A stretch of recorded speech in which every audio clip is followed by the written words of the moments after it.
Hi, my name is Nur. I'm a trauma recovery therapist and relationship coach from the Good Life Counseling.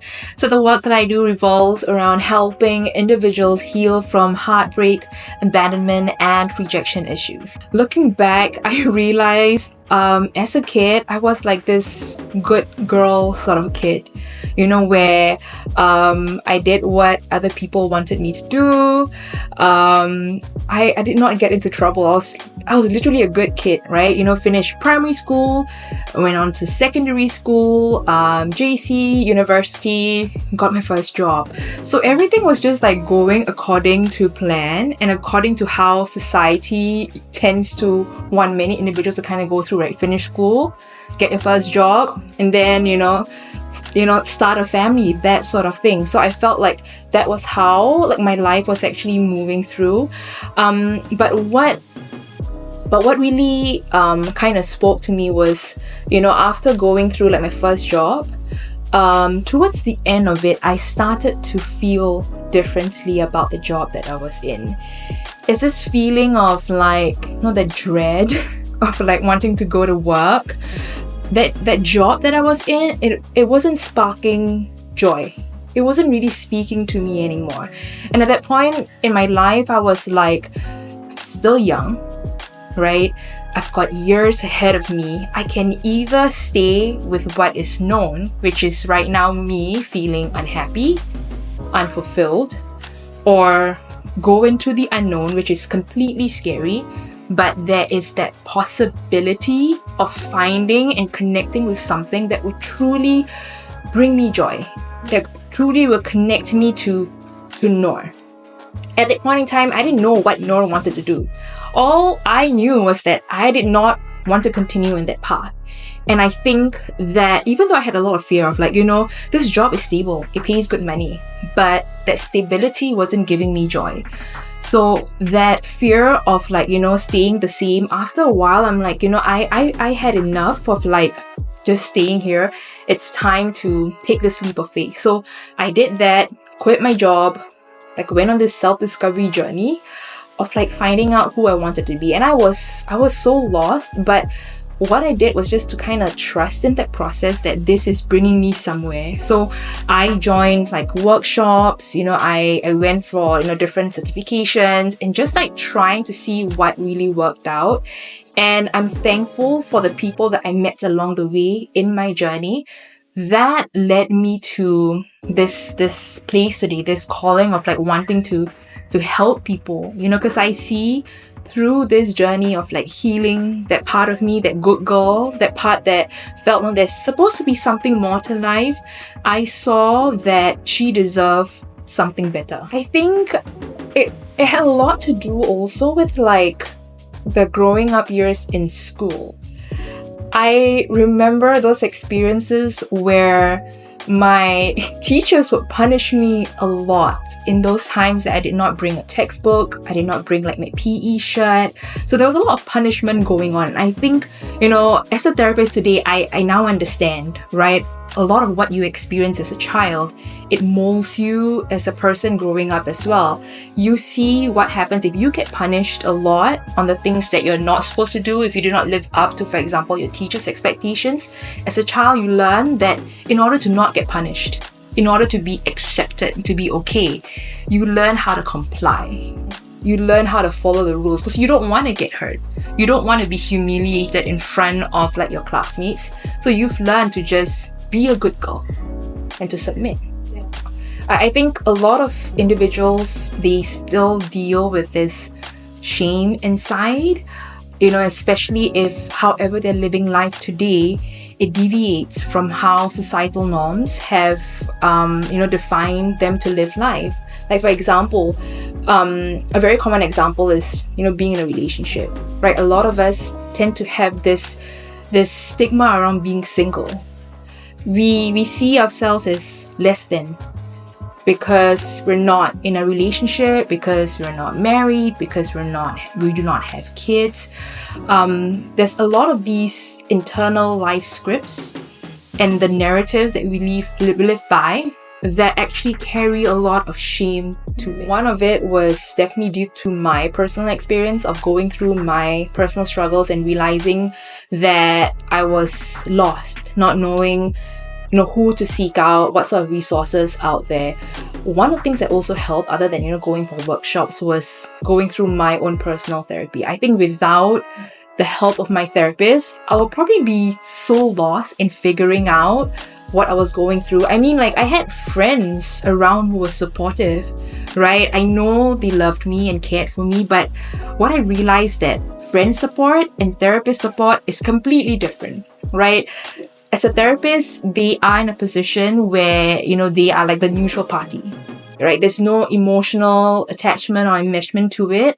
So they won't be your friend. They're not there to be your friend. So you're not getting biased point of views, perspectives. And I feel like that is what you need. And especially if you're going through that state of confusion, figuring out stuff, the last thing you need is more biasness coming externally. Yeah. So I think, me being open to going for therapy, meeting new people, even though, coming from different diverse backgrounds, but it was that curiosity inside to just want to know more. It was actually me connecting to that childlike part inside of me.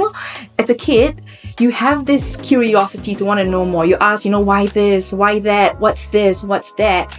And I feel that sometimes as an adult, you lose completely that part of you, right? So life becomes so serious.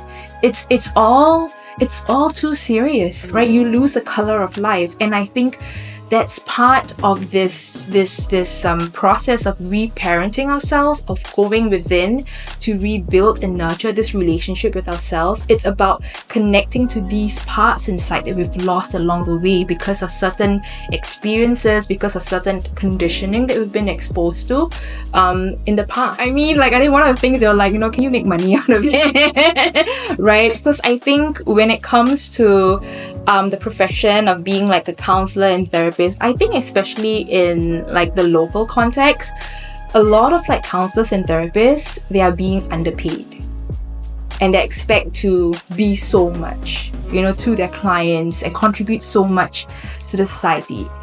And I feel like just because you're in the helping field, it does not mean that you have to do charity work.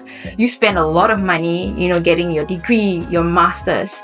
And on top of that, after you finish your master's, your PhD, you still have to go for constant, supervision sessions, upgrading. Learning doesn't stop after school, right? There's this constant upgrading to make sure that you're up to date to what you need to know about helping your clients out there. So there's a lot of sacrifice and financial sacrifice as well when it comes to being a good therapist. And I feel that all these things aren't really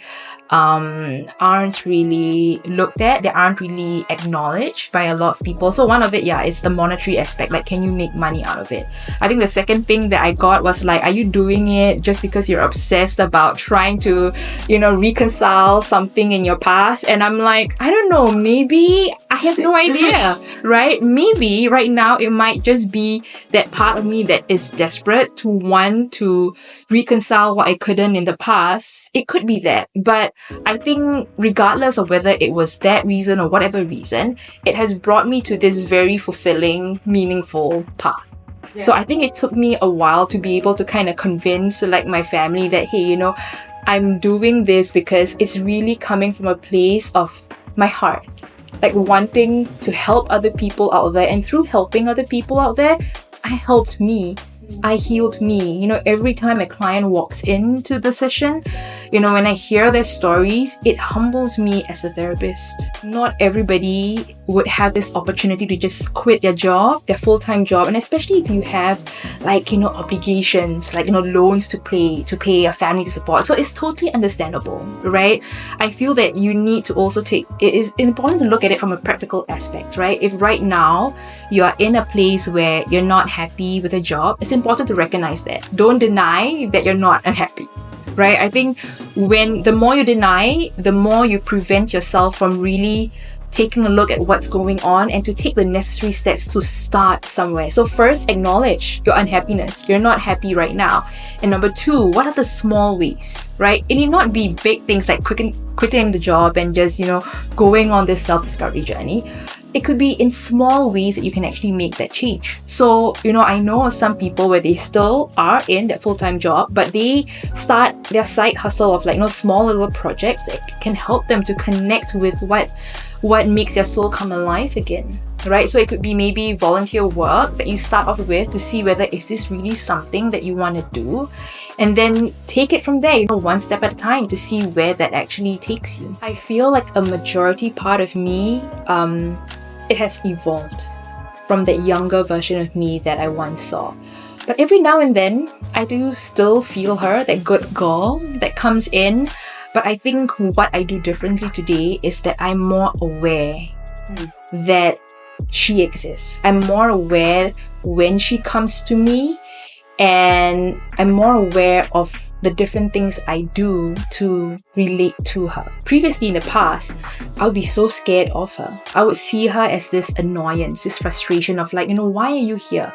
Why do you keep causing me problems? Why is it so hard for me to set firm boundaries to people that I know who are not good for me, right? And now that I know more about how to deal with these different parts, I see them with a lot more compassion, because this good girl part inside of me, she once played a very important role, right? In order to be accepted, to be loved. These are all important fundamental needs of any human being: to be loved, to be seen, to be cared for, to be accepted.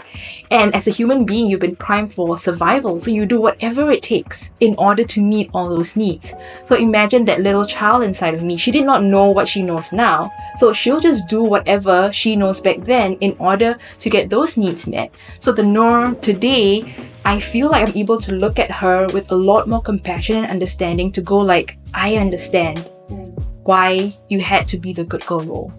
I understand. And I think that the more I build this type of relationship of compassion internally, the more this good girl part doesn't see the need to want to come out and aggressively dominate my life, the more she trusts that adult Nur has got it.